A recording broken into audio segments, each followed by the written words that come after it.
From the opinion pages of the Wall Street Journal, this is Potomac Watch.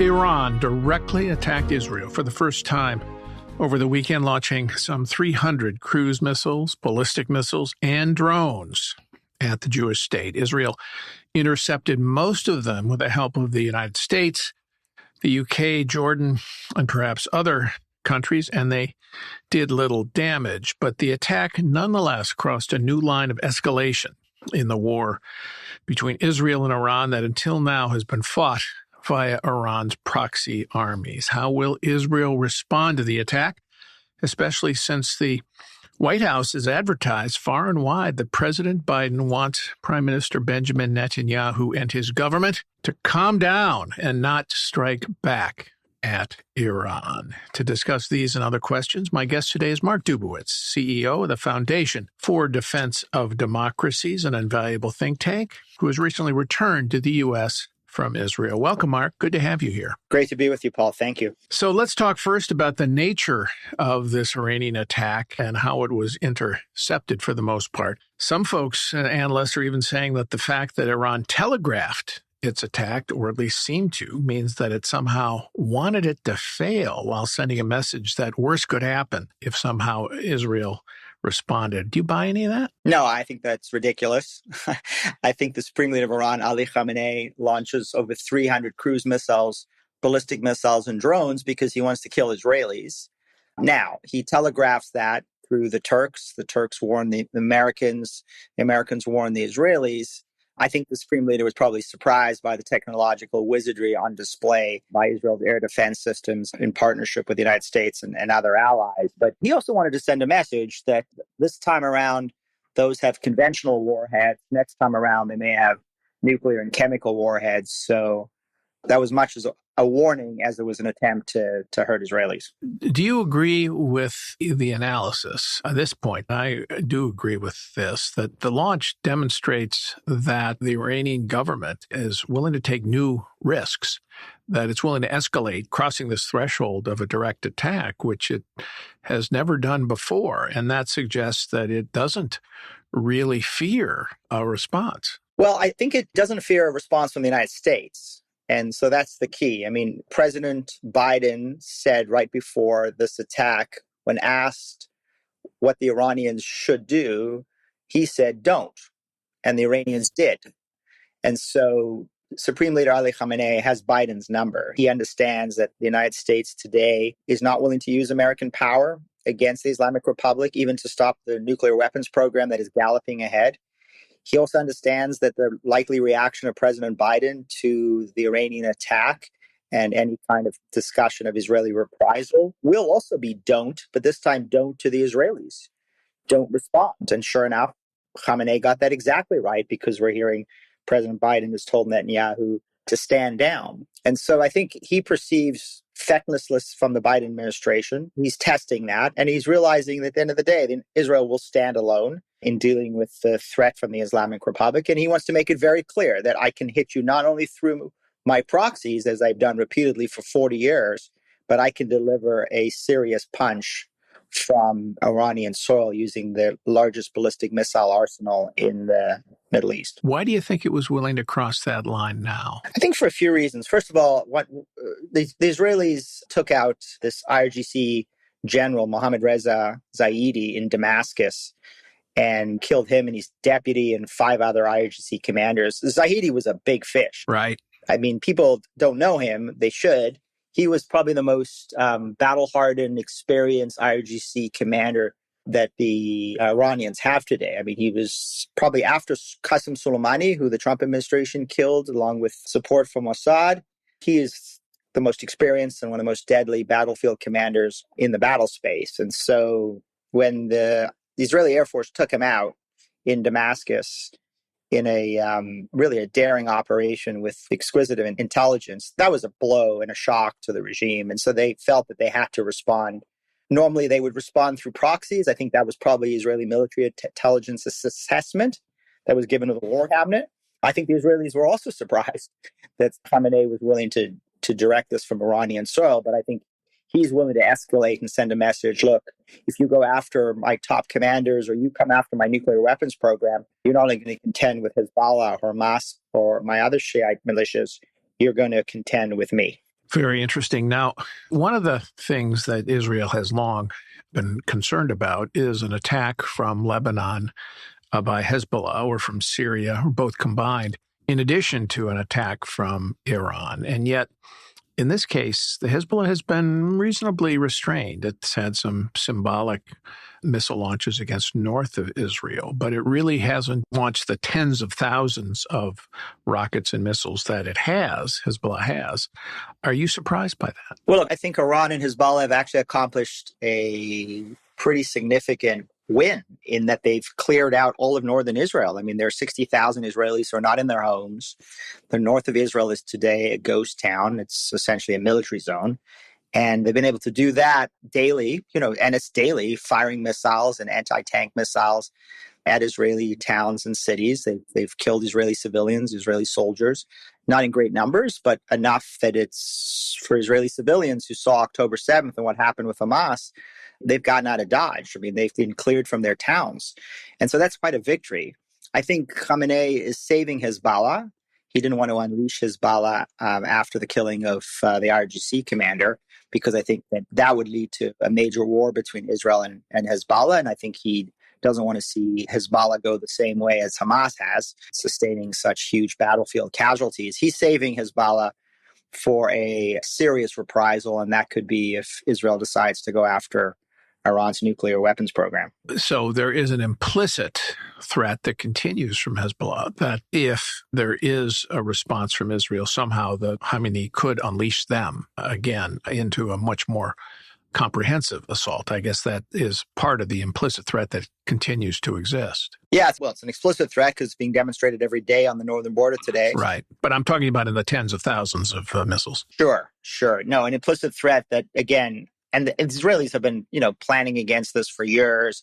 This has always been a deterrence by punishment that the supreme leader has conveyed, which is if you go after my nuclear program or you go after leadership assets, then I will unleash Hezbollah on you, and then 170,000 rockets will be raining down on Israeli towns, including hundreds of precision-guided munitions capable of perhaps evading Israeli air defenses and taking out civilian infrastructure, strategic sites, military sites. So it's been a formidable threat, and the Israelis are going to have to respond to it. I mean, they're going to have to deal with it by denying that threat, which is by bolstering their air defenses, and part of that is cooperating with the United States and Arab countries.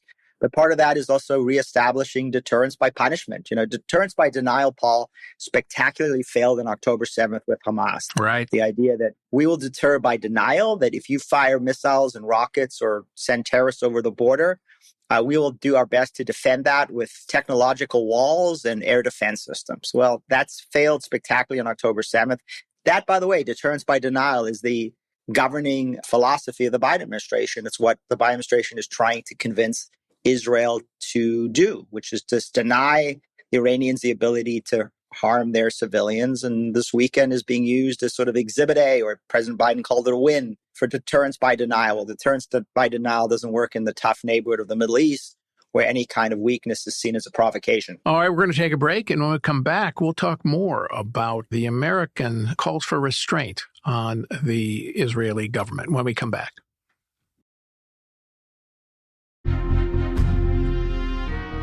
Welcome back. I'm Paul Gigot with Mark Dubowitz, the CEO of the Foundation for Defense of Democracies. The U.S. is broadcasting through leaks that its military help was crucial to the successful defense against the Iranian missile assault in rather remarkable detail about interventions of jets and from destroyer missiles.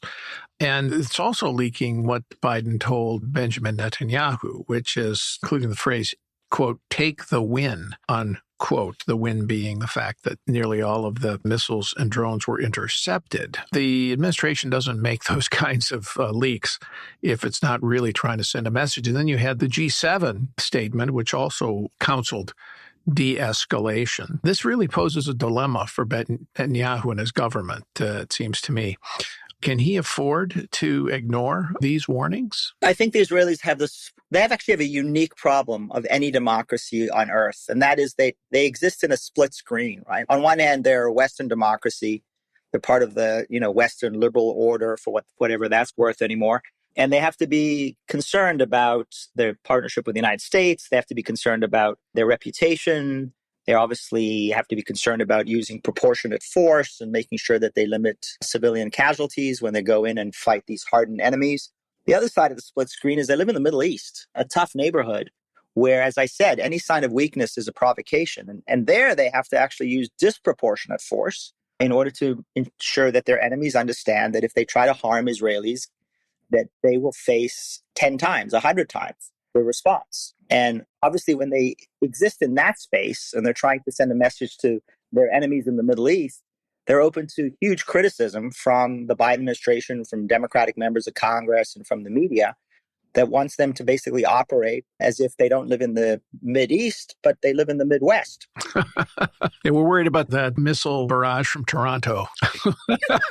Right, exactly. As if they live in a neighborhood where Justin Trudeau, not Ali Khamenei, is their most formidable enemy. This is a dilemma for any Israeli prime minister. Now, Israeli prime ministers in the past, Paul, as you know only too well, you've covered it for many years. I mean, they've defied American dictates, right? Sure. Menachem Begin stared down Ronald Reagan, of all people, and launched a daring operation in 1981 to destroy Saddam Hussein's nuclear weapons program. Ehud Olmert defied George W. Bush, of all people, and launched a daring operation to destroy Syria's nuclear weapons program. And there are many other examples where the Israelis have said, hey, America, thanks for your advice. Appreciate the guidance. At the end of the day, we have a responsibility to protect our people and have gone and done what they've had to do. So I would expect the Israeli government will respond. There will be a retaliation. It may be a dish best served cold. It may not come immediately, but it's going to come, and has to send a message to Ali Khamenei that he can't send hundreds of cruise and ballistic missiles into Israeli cities, because if that becomes the new normal, Israel is in an even more serious security predicament. And yet there is the implication of the American backslapping of this defensive effort that, hey, you couldn't have done it, Israel, without us, right? We helped you so much. Jordan helped you. We helped organize the interceptions of these missiles. And while there's, the president says, look, our support for Israel is ironclad, there's also this kind of just background sense that, you know what, if you defy us and create a bigger war, I don't know, we won't like this. And they're not saying explicitly, we won't support you, but it lurks in the background, I think, as a low-level warning. That's at least how I read it. I read it exactly the same way. I mean, there's an implicit threat. And as I said, the implicit threat is don't. Right? It's don't to the Israelis. I mean, I just had a Biden administration official once tell me that leverage is something to be used against allies, not against adversaries. The sort of sense that, we Americans have a lot of leverage. We're going to use that leverage against our allies because they're going to have to listen to us. Whereas, our adversaries, we're afraid that if we use leverage, they'll escalate against us and we'll be involved in a confrontation. I think that is very much the governing philosophy of the Biden administration. I think the governing philosophy of the Biden administration is also that using American power will only get the Iranians mad and they'll escalate.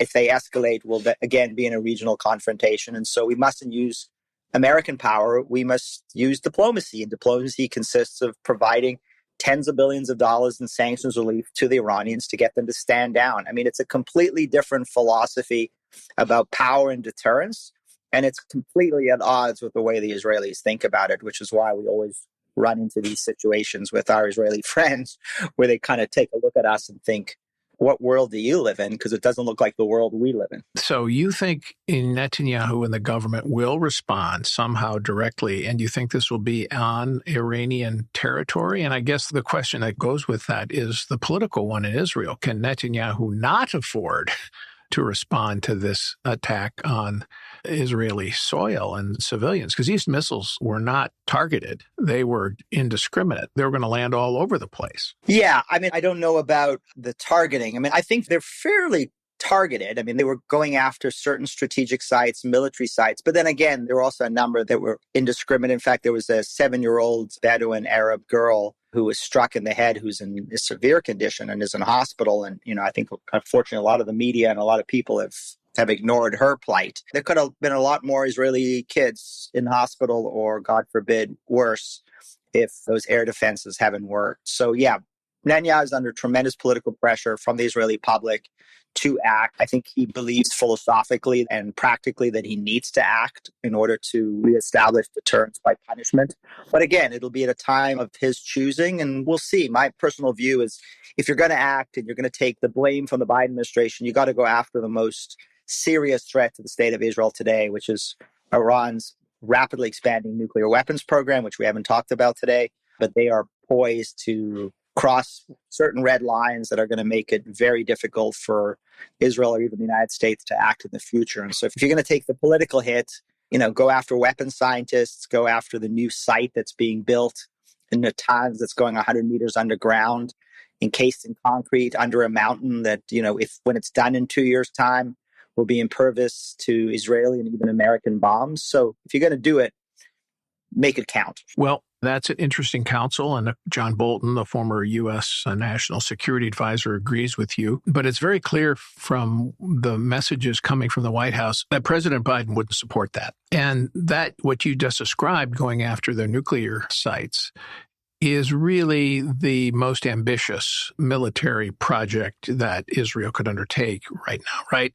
These sites are buried deep underground. They're heavily defended with air defenses. Now, Israel would have the capacity to take out those air defenses, I assume, but there's a long way to fly to get there.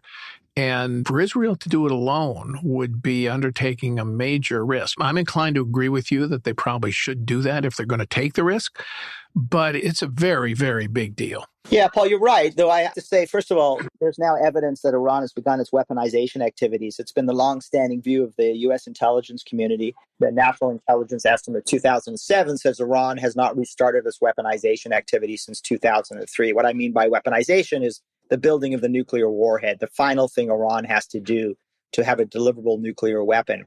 Well, I believe, based on conversations that I've had, that they've begun preliminary work on those weaponization activities. And there's really only a few dozen, maybe less, weapons scientists in Iran that have the capability of building that warhead. So if I were an Israeli prime minister, I'd be instructing Mossad and the IDF to be planning operations to take out Iranian nuclear weapons scientists. You don't need F-35s flying. You don't need a huge Israeli Air Force or ground presence. You need a very well-planned, maybe perfectly executed covert operation to kill as many weapons scientists as possible, maybe recruit a few and maybe terrify the rest in order to delay the weaponization efforts. I think with respect to this new site that's being built, again, I think there are ways to, I don't really want to talk about it publicly, but there are ways to disable that site that don't require Air Force bombings or F-35s and dropping of massive ordnance penetrators quite yet. You can disable sites in a variety of creative ways. Those are things that can be done with a small footprint, covertly, and don't necessarily even have to be attributed to Israel. So there are things that can be done and should be done and need to be done in order to roll back Iran's expanding nuclear weapons program. And, of course, other suggestions have been to take out Iranian air defenses, for example, take out some of the production facilities for drones, also go after their oil and gas operations, which supply money for the regime. I suppose all of those are on a potential target list. Absolutely, Paul. I mean, one should remember that Mossad has actually gone after Iran's drone program. They took out a whole fleet of drones, really, literally on the runway a couple of years ago in a really daring operation. Mossad has, gone after nuclear weapons scientists, IRGC commanders, drone facilities, missile commanders inside Iran. Israel's got a long-standing record of quite successful covert operations, certainly going after refineries, pipelines, ports. I mean, again, Israel is not a military superpower, but it is a cyber superpower.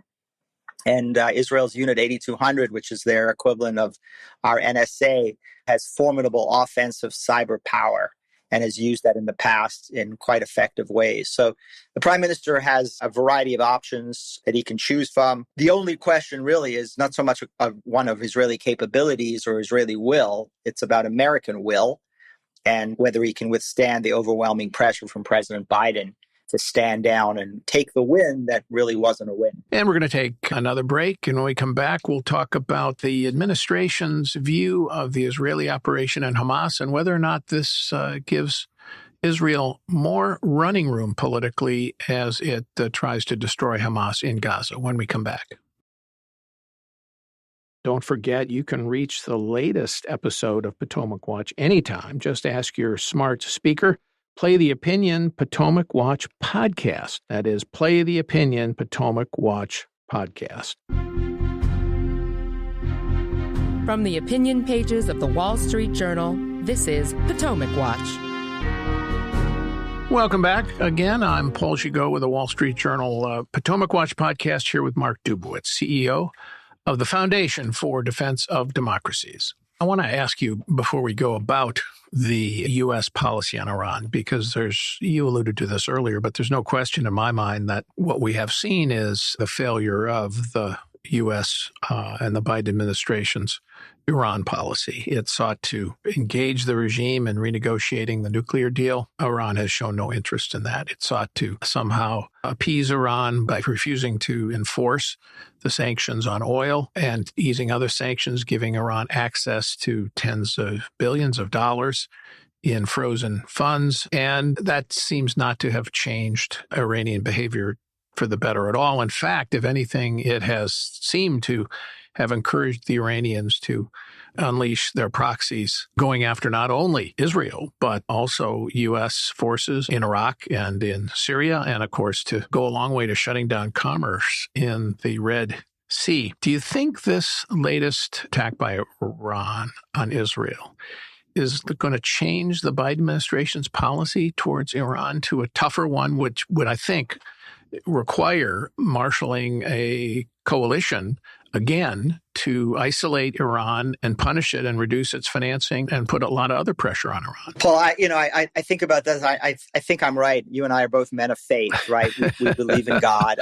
That's for sure. Sure. And so I'm sure you've had discussions over the years with friends who are atheists, and you spend hours discussing the existence of God, and you amass evidence that God exists, and they amass evidence that God doesn't exist, and you walk away in violent disagreement, and no one's changing anyone's mind. Well, those are exactly the conversations that I have with senior Biden administration officials about the wisdom of using American power against the supreme leader of Iran, and that he will back down in the face of American power. Well, they say no, he will escalate in the face of American power. And we spend a couple hours, I bring my evidence, they bring their evidence, and we walk away in violent disagreement. I see no evidence that the Biden administration, which again is very much the Obama administration. I mean, it's right, very, very much. Right. You know, that's the same people, it's the same policies, it's the same discussions that we had under Obama. They don't believe in the exercise of American power. They believe that American power will lead the supreme leader of Iran to escalate.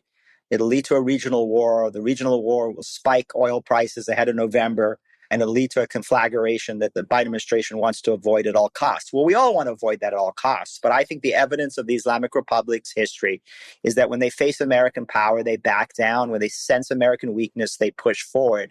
And right now they have, I think Khamenei has Biden's number. He sees an American president who is feckless, is not willing to use power, is happy to play defense and brag about taking a win when you have a defensive win like we did on the weekend, but is absolutely not committed to using American power in any significant way against the Islamic Republic, even when the Islamic Republic kills Americans, as they have many times before, including under the Biden administration, including recently when they killed 3 American soldiers in Jordan. And the Biden administration responded not by going after Iran, not by going after the Islamic Revolutionary Guard Corps, but by telegraphing that IRGC commanders should get out of Dodge, and then they dropped some bombs on some, hapless militias who happened to be standing there or who decided not to take that warning. So I think there's a philosophical difference, and this is why they are always at odds with Israeli prime ministers who believe the exact opposite. They're men of faith in Israel, and they're also men of faith in the wisdom of power and deterrence by punishment, not deterrence by denial. How does the attack on the weekend change the ability and the running room for Israel when it comes to finishing the job against Hamas in Gaza, and particularly going into the city of Rafah? the last stronghold of Hamas. Do you think it has any more running room? It depends on how it acts. I think I've been pretty negative about the weekend and whether this was a win or a loss for Israel or a win for the Biden administration. I think it's a win for Israel in this respect. I mean, for months now, the focus has been on Israel, focus on Gaza, Hamas, Rafah, civilian casualties. The Biden administration, the president, the vice president, Democratic members of Congress, the Europeans, the media, you name it, everybody has been beaten up on Israel. And the focus has been on Israel and Hamas. I think it's been good to focus out. And now everybody understands that the head of the snake, or the head of the octopus, as it were, is the Islamic Republic of Iran, and that Israel's been fighting its tentacles, and that Israel now needs to direct its fire, or at least the world needs to direct its attention on the head of the octopus, which is the Islamic Republic of Iran. So, yeah, Israel should take that win, spend some time, keep the Iranians in the penalty box where they belong. But at some point, they're going to have to go into Rafah. At some point, everybody's going to get refocused on Gaza, because they can't let 4-6 Hamas battalions stay in that territory. And they can't let Sinwar declare a victory. So it'll get back to where we were before. And then the Biden administration will be beating up on Israel, and we'll be back to status quo ante. But for now, it's good that the focus is on the Islamic Republic of Iran. Paul, I'll say one other thing. I mean, after October 7th, you know this, right? The Biden administration was scrambling to disconnect the dots and move the attention away from Iran, even claiming that Iran was not involved in the planning or financing or execution of October 7th. Right. Remember that, right? Well, the dots have been reconnected, not by the Biden administration and its policies or its strategic communications efforts, but by the fact that Ali Khamenei has reminded the world that he is indeed the head of the octopus. Those tentacles that Israel's been fighting in Gaza and Lebanon are his.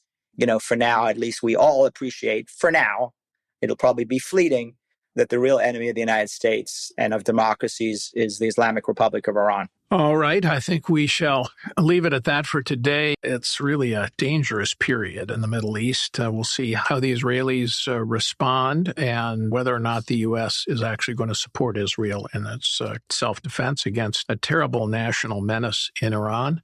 And I sure appreciate your being here, Mark. Appreciate your work. Mark Dubowitz, CEO of the Foundation for Defense of Democracies. Always instructive. Thanks for joining us. Thanks for having me. And thanks to all of you for listening to Potomac Watch. We're here every day with the Wall Street Journal Opinion Pages podcast. Thanks for listening.